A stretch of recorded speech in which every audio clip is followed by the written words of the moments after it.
You're much more than anything in this world. Nothing compares to you, Lord. You're the King of kings and Lord of all lords.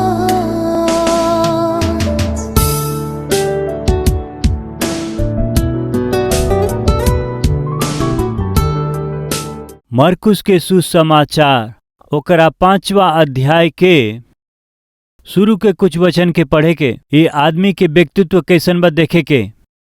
वो झील के पार गेरासेनियों के देश में पहुँचले त जब वो नाव से उतरले त तुरंत एगो आदमी जेकरा में अशुद्ध आत्मा रहल कब्र में से निकल के मिलल। वो कब्रस्थान में रहल करे और केहू उनकरा के सीकड़ से भी ना बांध सकत रहे, काहे कि वो बार बार बेड़ी से सीकड़ से बांधल गए रहले। बाकी वो सीकड़ के तोड़ दिहले और बेड़ी के टुकड़ा टुकड़ा कर देत रहले और केहू उनकरा के वश में नहीं कर सकत रहले। केहू भी उनके ठीक ना कर पवले, उतना पर रुकले ना प्रिय। वो लगातार रात दिन कब्र में और पहाड़ पर चिल्लात रहले और अपना के पत्थर से घायल करत रहले। वो यीशु के दूर से ही देख करके दौड़ के प्रणाम कैले और ऊंचा स्वर से उनके पुकार के कहले, तू कहाँ आइल हव? हमरा से तोहर का काम? पापी से ही यीशु के काम बा प्रिय। बिगड़ल जौन बर्बाद हो गइल बाड़े, नरक में जौन जात हवे उनकरे के हमार यीशु के काम बा, काहे कि नाश होखे वालन के खोज के उनका उद्धार करे खातिर के हमन के प्रभु यीशु मसीह ये दुनिया में अइले रउआ के उद्धार देवे खातिर, रउआ के ठीक करे खातिर, रउरी जीवन के बहुत से लोगन खातिर आशीषदायक बनावे खातिर के आनंददायक बनावे खातिर हमारे यीशु मसीह दुनिया में अइले। रउआ समझत नइखी, इनकर घर रहे, पत्नी भी रहे, बाकी ई घर में ना रह पावेलन। कहाँ रहेलन? कब्रस्थान में रहेलन। मुर्दा के बीच में ई रहेलन। नंगा होके ई घूमेलन। रउआ कह सकीला नंगा स्थिति में घूमेलन ई नइखे बाटे प्रिय। वो कपड़ा पहन ले और सचेत बैठल देख के ई लिखल बा का देखे के आई। 15वां पद, यीशु के पास आके ऊ जेकरा में दुष्टात्मा रहल अर्थात जेकरा में सेना रहल कपड़ा पहन ले और यानी अर्थ कहा एकरा से पहले कपड़ा भी ठीक से ना पहनत रहले प्रिय भाई लोग, बहन लोग। परमेश्वर के भवन में आवेला के हवे जानत हई? परमेश्वर के संतान। परमेश्वर के भवन में आवेला रउआ परमेश्वर के संतान है। यही से उनकरा संतान जैसे जिए के बा, कपड़ा पहने के बाटे और उ कपड़ा हमनी के देश के संस्कृति के और रौरी परमेश्वर के प्रति भक्ति के प्रकट करे के चाही। अर्धनग्न और घृणित असभ्य कपड़ा के पहने के अनुमति हमन के ना हवे। कलवरी आवाज के सुने वाला भाई और बहन लोग रउआ ई भुलाई मत, रउआ परमेश्वर के संतान हई। सामान्यतः अच्छा से तैयार भइला के बाद छोटा बच्चा आकर के मम्मी हम कैसन लागत हई या डैडी हम कैसन लागत हई या फिर भाई भइला से भैया हम कैसन लागत हनी पूछला से बहुत अच्छा लागत हो बहन, बहुत सुंदर लागत हो, बहुत अच्छा लागत हो, ऐसे कहल कोनो बच्चा खातिर आशीष हवे। आधा कपड़ा पहन के शरीर दिखाई दे वैसन कपड़ा पहन के, टाइट कपड़ा पहन के, पारदर्शी कपड़ा पहन के भैया हम कैसन लागत हई, कैबरा डांसर जैसे लागत हो निकम में। जा अच्छा कपड़ा पहना कहब कि ना? नाइट क्लब जाए वाला लागत हो, ठीक से कपड़ा पहने जा कहिए कि ना? जब वहाँ प्रभु के भवन में अले तो एक बार प्रभु के देख के हे प्रभु जी हम कैसन लागत हई, बहुत सुंदर लागत हो बेटी, हमारा कलीसिया में आव, ऐसन परमेश्वर के कहे के चाही। रौरी पहनल कपड़ा के देख के छी छी, ऐसन कपड़ा पहन के तू हमरा पास आईबू, ऐसन कपड़ा पहन के हमरा उपस्थिति में आईब, शर्म नहीं तो के? शर्म होगी तब प्रिय।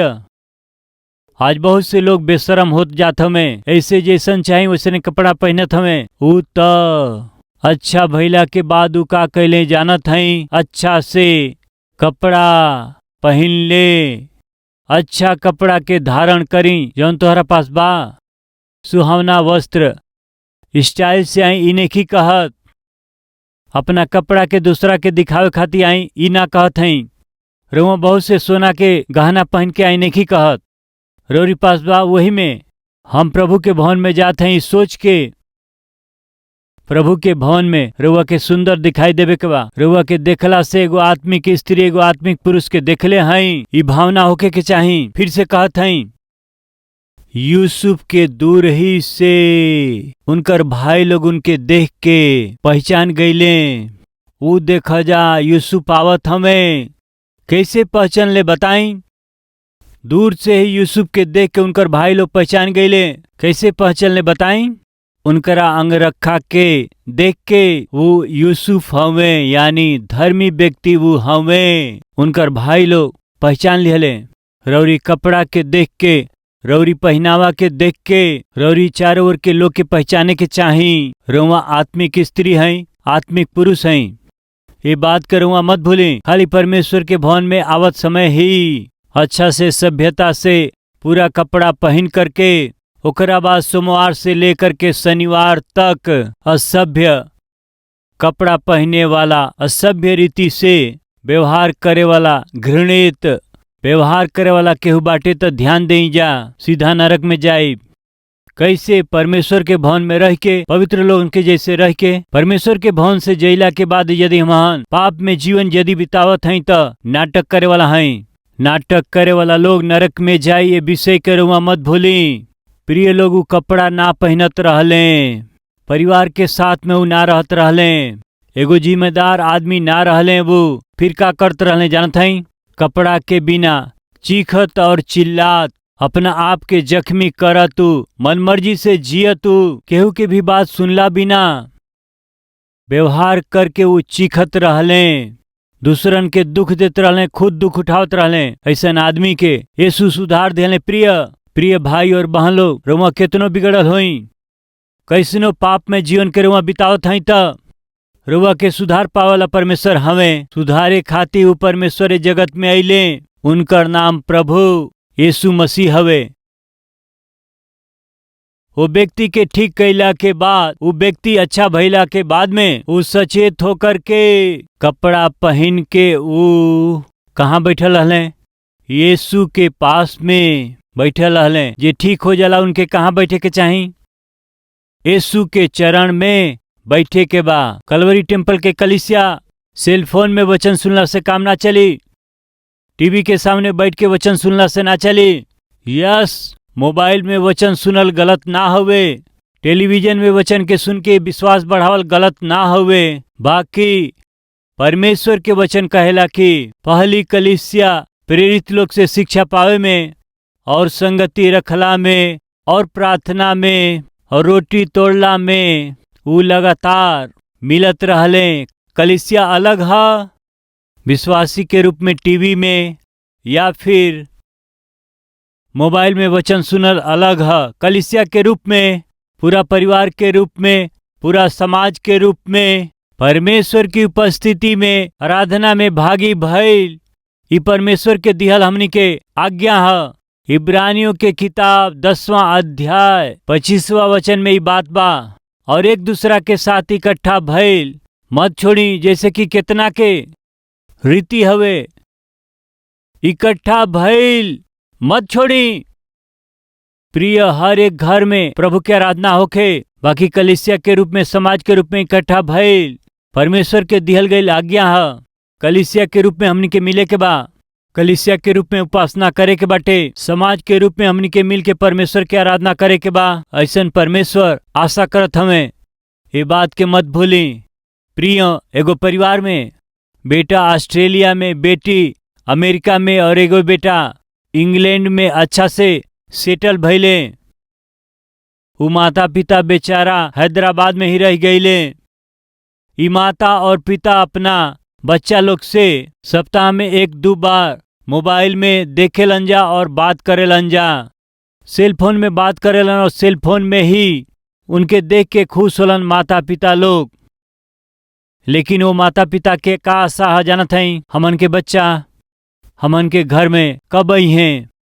उनके देखले काफी समय हो गए।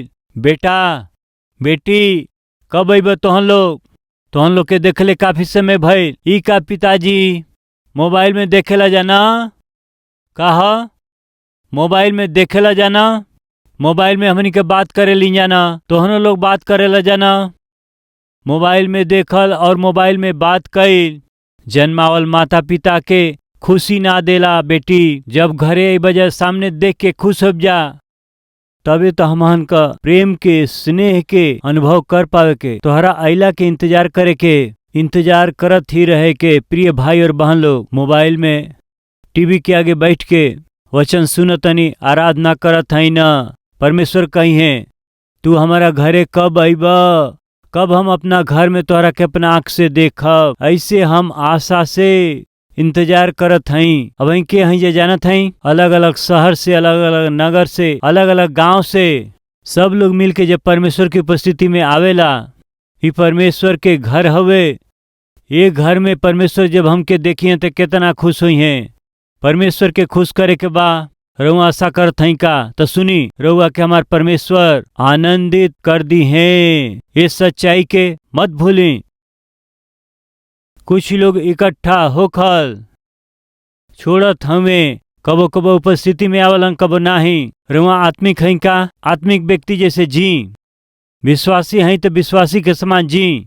परमेश्वर के संतान है, संतान जैसे जी। अनुशासन से जीवन बिताएं, नियमित रूप से परमेश्वर के भवन में आकर के रउआ आराधना करी। प्रिय भाई प्रिय बहन, कलीसिया और समाज के रूप में इकट्ठा भइल ई परमेश्वर के इच्छा है। ये ठीक हो गए वो व्यक्ति यीशु के चरण के पकड़ के प्रभु प्रभु हम रौरी साथे आई कहला से यीशु का कहले जानत हई? देखे के आई 18 पद से। जब उ नाव पर चढ़े लगलन तब उ जेकरा में पहले दुष्ट आत्मा रहे उनसे विनती करे लगलन हमरा के अपना साथे रह द, परंतु उ उनके आज्ञा ना दिहले और उनसे कहले कि अपना घरे जाके अपना लोगन के बतावा कि तोहरा पर दया करके प्रभु जी तोहरा खातिर कैसन बढ़हन काम कैले हमन, हमरा के अपना साथे आवे दई प्रभु। कहे से यीशु जी कहले 1 मिनट रुका, तोहार हमारा साथे आवल, तू अपना पहले घरे जाके उनके आपन गवाही के बताव। जौन परमेश्वर तो के ठीक कैले उनकरा विषय बताव। यह हम बतावत हैं प्रिय भाई और बहन लोग। यदि परमेश्वर रुआ के ठीक कैले बाणे, यदि परमेश्वर रुआ के उद्धार दिले बाणे, परमेश्वर यदि रुआ के शांति दिले बाणे, आनंद दिले बाणे, तो रुआ गवाही देई। तू अपना घरे जाके गवाही के जीवन जिया। यस, पूरा विश्व में कहीं भी रहुआ अच्छा गवाही के पा सकेला। बाकी असली और सही गवाही कहाँ होके के बाटे? रौरी घर में, चर्च में बड़ा गवाही बराउर, ऑफिस में बड़ा गवाही बाटे। घर जाए से ही रौरी बारे में और पत्नी सब जाने ली। रउआ कौनो उपदेश दिहल चाही तो रउआ के ऊपर से नीचे उ देखेली, चुप रहा वो कहेली। चर्च में अच्छा प्रार्थना करे वाला हो सकेला, वचन बताते ही बाइबिल खोल के वचन पढ़े वाला बहन हो सकेली, परमेश्वर के भवन के काम में हाथ बढ़ावाला रउआ हो सकेला। लेकिन घरे जाके पति से हाँ कहें जी कहें रउआ आज चर्च न आइली? हाँ तू जात हो ना, बहुत बाटे ऐसे कहें कहत हई जी? चर्च जाए वाला तोहरे जीवन सुधरल नइखे तो हमार जीवन कब सुधरी? राहे द। पति ऐसे कहें कहत हमें? उनके मालूम बा तोहरा बारे में, यही से। यानी राउर असली आत्मिकता पहले रौरी घर में दिखाई देवे के बा। यीशु जी कहले तू हमारा साथे आइब, पहले तू अपना घरे जाके ही साबित कर कि तोहरा में बदलाव आ चुकल बाटे। सुनत हई प्रिय भाई और बहन लोग, घर में के साबित करके दिखाई। परमेश्वर हुआ के दर्शन दिहले, परमेश्वर हुआ के उद्धार दिहले, परमेश्वर हुआ के मन फिराव दिहले, परमेश्वर सुधरले बाड़े। पहले अपना घर में साबित करी। रौरी विश्वास के, रौरी आत्मिकता के सबसे पहले ही जाने के बाटे। रौरी पत्नी के, रौरी पति के, राउर बच्चा लोग, बाकी उनके ही विश्वास नहीं के, भरोसा नहीं के, त ऐसन आत्मिकता दूसरा खातिर कैसे गवाह बनी? एक बार सोची। घर जाके गवाही के बताव। जे उद्धार पौले बा, जे उद्धार नहीं के पौले उनकरा खातिर गवाह बनी। उद्धार पावल भाई और बहन लोग उद्धार नहीं के पौले रौरी परिवार खातिर गवाह बनी। कैसे? रौरी में आयल सुधार के जरिए ही। फिर का भइल? पढ़त हई विश्व वचन के, पढ़त हई वो जा करके दिका पुलिस में ये बात के प्रचार करे लगलन कि यीशु जी हमरा खातिर कैसन बड़ काम कैले। वो चुप ना रह पौले। प्रिय यह कहते हैं, प्रिय भाई बहन लोग, चुप मत रही।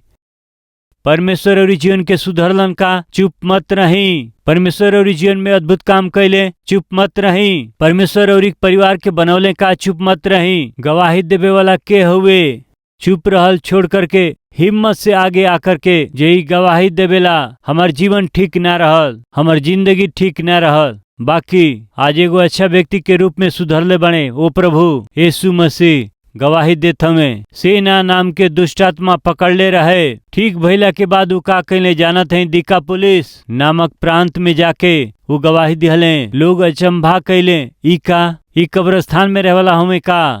चीखत चिल्लात राह में जाए वालन के घायल करके अपना आप के भी घायल करते रहले।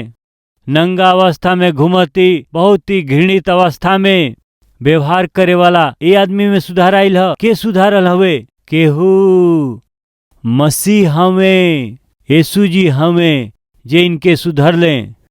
वो अचंभा कैले। उस दिन लहू बहे वाले स्त्री चंगाई पौला के बाद में वो खामोशी के साथ वहां से वो जाए लगली। ये उनका तरीका रहल। बाकी यीशु जी केहू हमरा के छुअल ह। जब वो सामने अली, तोहरा साथे का भइल बतावा? तोहरा जीवन में हम का कैले बानी बतावा। आज हमारे प्रभु रवे से बात करत हमें, प्रिय भाई और बहन लोग, तोहरा जीवन में हम जवन कैले बानी ओके बतावा। वही दिन वो स्त्री आसपास के सगरी लोगन के वो यीशु उनकरा जीवन में का कैले हमें वो बतौली। सेना नाम के पकड़ल ये दुष्ट आत्मा वाला व्यक्ति ठीक भइला के बाद यीशु जो उनकरा जीवन में कैले आसपास के लोगन के वो बतौले। दिकापुलिस यानी 10 गो शहर के समूह, 10 गो शहर के सगरी एरिया के वो दिकापुलिस कहत रहले। ऐसे दिकापुलिस नाम के वो सगरी प्रांत में वो जा करके खाली घर में ही गवाही वो ना दिहले, अपना घर के बाहर भी वो गवाह बन के जियले। अपना जीवन में प्रभु के आश्चर्य कर्म के जितना लोगन के बता सकत रहले बतौले। रउआ एगो बात जानत हई, रउआ एह तरह से गवाही बतौला से हमहन तेलुगु में गवाही के सुनले हई जाना। 17 गो भाषा में एगो गवाही अनुवाद कइल जाला। फलस्वरूप भारत देश के कोना कोना में करोड़ों लोगन खातिर इनकरा जीवन में जौन परमेश्वर काम कैले बाड़े, करोड़ों खातिर ई गवाह बन गइल बना जा।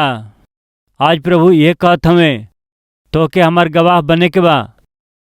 तोहरा जीवन में हम जौन कैले बने ओके जाके बतावे के बा। पहले घर वालन के मालूम होई, रिश्तेदारन के मालूम होई, अपना मित्र लोग के जाके बताई आपको जीवन सुधर गइल बा। सुधारे वाला परमेश्वर जीवित हमें, वो हमार प्रभु यीशु मसीह हमें रौरी जरिए संसार के मालूम चले के बा। चुप काहे रहिला रहुआ? प्रिय भाई और बहन लोग, रौरी परिवार के उद्धार में लियावे खातिर के रहुआ हर कोशिश के करी। नाश होखे वाला, बर्बाद होखे वाला, बुरा आदत के गुलाम होके, बंदी होके नाश होखे वाला लोगन के प्रभु के उपस्थिति में लेके आई। उनकर जीवन भी सुधरे के बा।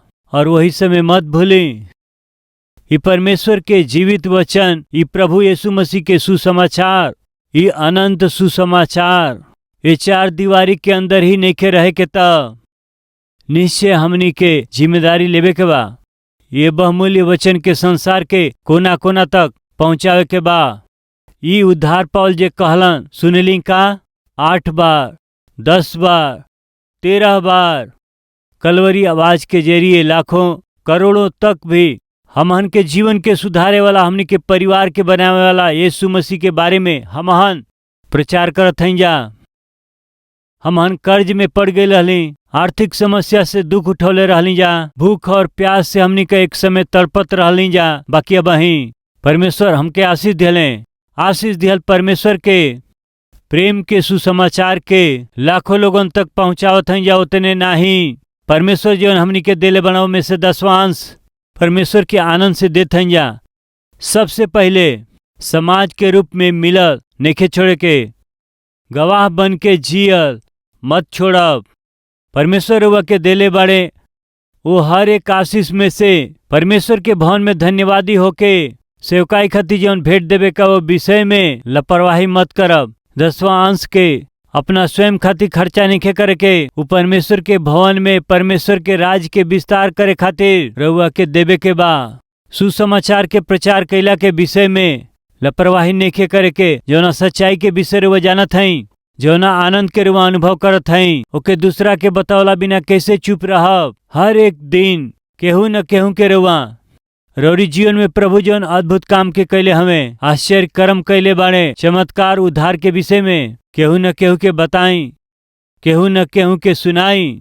वो एगो आदमी अद्भुत रीति से सुधर जाई हैं। प्रतिदिन कौनो एगो आदमी के सुसमाचार बतावे के कोशिश करी, विनती करत हई। रौरी साथे एगो और व्यक्ति के जीवन सुधारे वाला प्रभु के उपस्थिति में रुआ लेके आई, हम विनती करत हई। उद्धारकर्ता के विषय में बतावे के जिम्मेदारी वो आज हमनी के हाथ में बाटे। धर्मी जन के फल जीवन के वृक्ष, बुद्धिमान व्यक्ति बहुत लोगन के वो उद्धार में लेके आई हैं।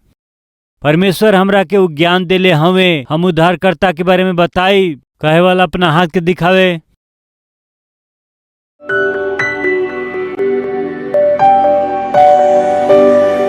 महान पवित्र प्रेमी पिता परमेश्वर, रउआ क्रूस पर अपना जान के दिहला के जरिए हमन के जौन दंड मिले करे सगरी दंड के मिटा दिहली। पश्चाताप के बलिदान के रूप में अपना आप के बलिदान कैली। फल स्वरूप हमनी के पाप क्षमा हो गए। हमनी के ऊपर जौन दंड रहे नरक के दंड मिटा दिहल गईल।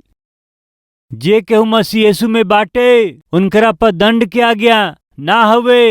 ये अद्भुत सच्चाई के पिताजी हमन विश्वास करके शांति से हमनी के जीवन देवे खातिर और धन्यवाद। ये समय पिता हम अपना आप के और सबके रौरी हाथ में देत हई। हे पिता, हम सब में जौन कमी बात पिता हमन के अपना लहू से धो करके पूरा रीति से शुद्ध करके ये धरती पर गवाह बन करके जिए के सौभाग्य रवा हमके दें। यीशु मसीह के नाम से मांगत हैं पिताजी, आमीन।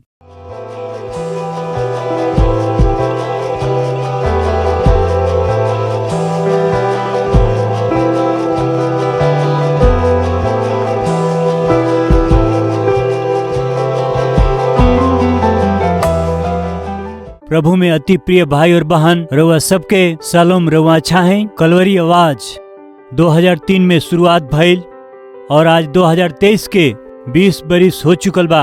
प्रिय रउआ ये टीवी प्रोग्राम से प्रेम कैली, प्रोत्साहित कैली, प्रार्थना कैली और उतने नहीं अपना भेंट के जरिए रउआ सब मदद कैली। यही से हम रउआ सबके पूरा दिल से धन्यवाद करत हई। आज एक कार्यक्रम के जरिए हजारों और करोड़ों लोगों तक जीवित परमेश्वर के अद्भुत सुसमाचार के पहुंचावे खातिर रौरी जरिए कैल गई मदद खातिर हम दिल से धन्यवाद देते हैं। और यही समय हमनी कई कलवरी आवाज के कार्यक्रम भोजपुरी में ही ना, भारत देश में बोले वाली हर एक मुख्य भाषा में प्रभु यीशु मसीह के सुसमाचार के हम पहुंचा सकें परिश्रम करत हैं। वैसे ही हर महीना लगभग 650 टीवी कार्यक्रम के प्रसारित करत हैं। जा बोझ से भरल इस सेवकाई आगे जाए के बात निश्चित रूप से राउर सहायता, प्रार्थना और सहयोग बहुत जरूरी बा। एगो कार्यक्रम के प्रसारण खातिर अनेक चैनल के माध्यम से 20,000, 30,000, 40,000, 50,000 तक एगो कार्यक्रम खातिर खर्चा करे के पड़ेला।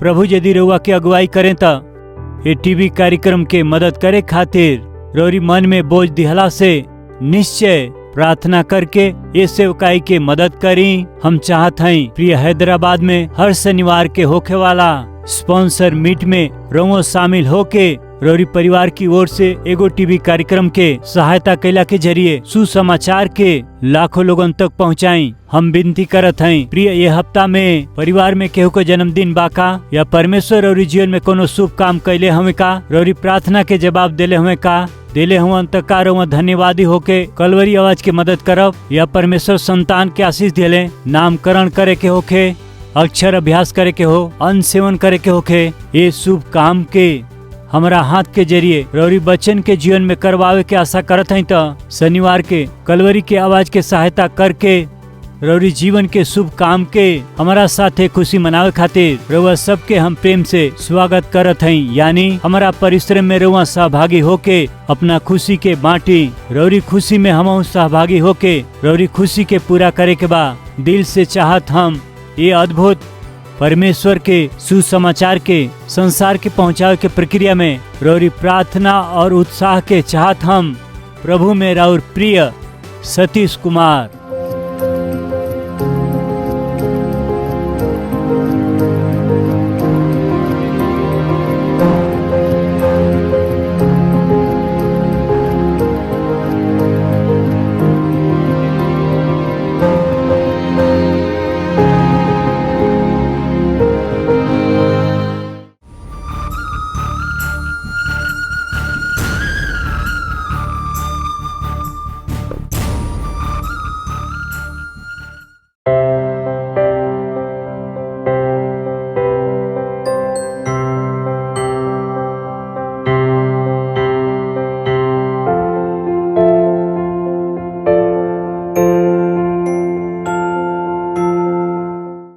हमार पता बा कल